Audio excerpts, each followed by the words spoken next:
को पहले ही खराब कर देते हैं ताकि आगे चलकर हमारी जिंदगी खराब ना हो। नमस्ते, मैं हूं आरजे कार्तिक। एक बड़ी छोटी सी कहानी सुनाता हूं एक बिजनेसमैन की, जिनको बिजनेस में बड़ा घाटा हुआ, लॉस हुआ, तो दौड़े भागे एक महात्मा जी के पास पहुंचे और जाकर के महात्मा जी से कहने लगे कि महात्मा जी, मेरे बिजनेस में बड़ा घाटा हो रहा है। महात्मा जी उन्हें देखते ही पहचान गए कि ये तो कभी कभी आता है।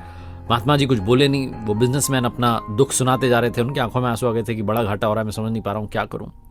महात्मा जी ने एक चिट्ठी ली और इनको सौंप दी कि ये चिट्ठी तुम्हारे लिए, खास तुम्हारे लिए, तुम इसको घर जाकर के पढ़ना, अकेले में पढ़ना, और इसके अंदर सारे सवालों के जवाब है। वो व्यक्ति वो चिट्ठी लेकर के घर आ गया। इंतजार तो हो नहीं रहा था, दौड़ा भागा अपने कमरे में और जाकर के पढ़ने लगा कि क्या लिखा है। उसमें लिखा था, मेरे प्रिय, जब तुम सुबह जागते हो तो मैं तुम्हारे पास ही खड़ा होता हूँ। मुझे लगता है कि शायद तुम मुझे याद करोगे, मेरा ध्यान करोगे, मुझसे बात करोगे, लेकिन तुम अपने कामों में बिजी हो जाते हो। चाय पीने के लिए बैठते हो तो मुझे लगता है शायद अब याद करोगे, लेकिन तब भी तुम देश दुनिया की सोच रहे होते हो, इधर उधर के ख्यालों में होते हो। फिर तुम स्नान करने चले जाते हो, मुझे लगता है स्नान करने के बाद आओगे तो थोड़ा ध्यान करोगे। फिर तुम इसी में लग जाते हो कि आज कौन सी ड्रेस पहनूं, कौन से कपड़े अच्छे लगेंगे, इसी सब में तुम रह जाते हो।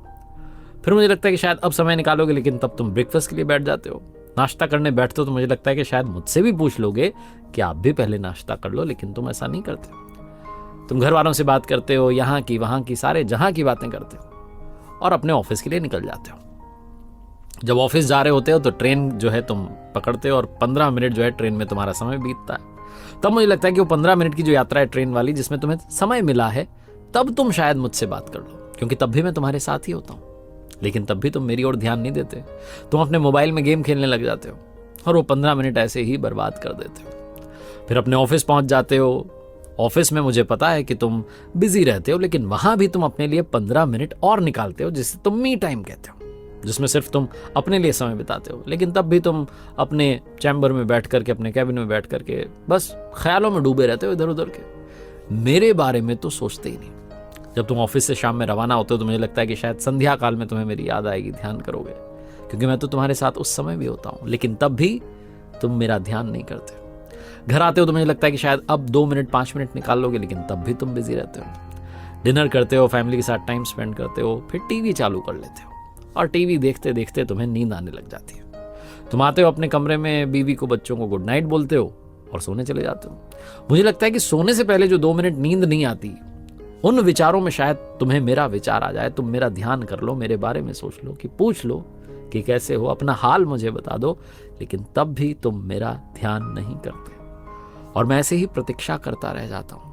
मैं तुमसे बहुत सारा प्रेम करता हूँ और प्रतीक्षा करता हूँ कि कभी तो तुम्हें मेरी याद आएगी। तुम्हें याद आती है मेरी जब तुम्हारा कोई काम अटक जाता है, जब तुम्हें घाटा हो जाता है, जब तुम्हारा नुकसान हो जाता है, तो आते हो तुम दौड़े भागे मेरे पास कि अरे देख लो, लेकिन तब भी तुम आकर के सिर्फ काम बताते हो और तुम्हारा ध्यान मेरी तरफ नहीं रहता। तुम्हारा ध्यान रहता है कि मेरा वो काम हो जाए, मेरा काम पूरा हो जाए, बस बात खत्म।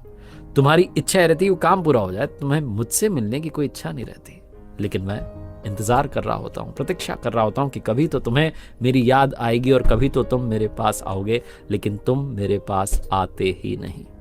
मैं बस प्रतीक्षा ही करता रह जाता हूँ। उम्मीद है कभी तो तुम्हें मेरी याद आएगी। नीचे लिखा था, तुम्हारा प्रिय भगवान, ईश्वर, या जो भी तुम जिस नाम से मुझे बुलाना चाहो। ये चिट्ठी पढ़ते पढ़ते वो बिजनेसमैन की आंखों में आंसू आते चले गए, रोते चले गए। दौड़े भागे आश्रम में पहुंचे, महात्मा जी के पास कहने लगे, महाराज आपने आंखें खोल दी, मुझे बता दिया कि मैं क्या मिस कर रहा था।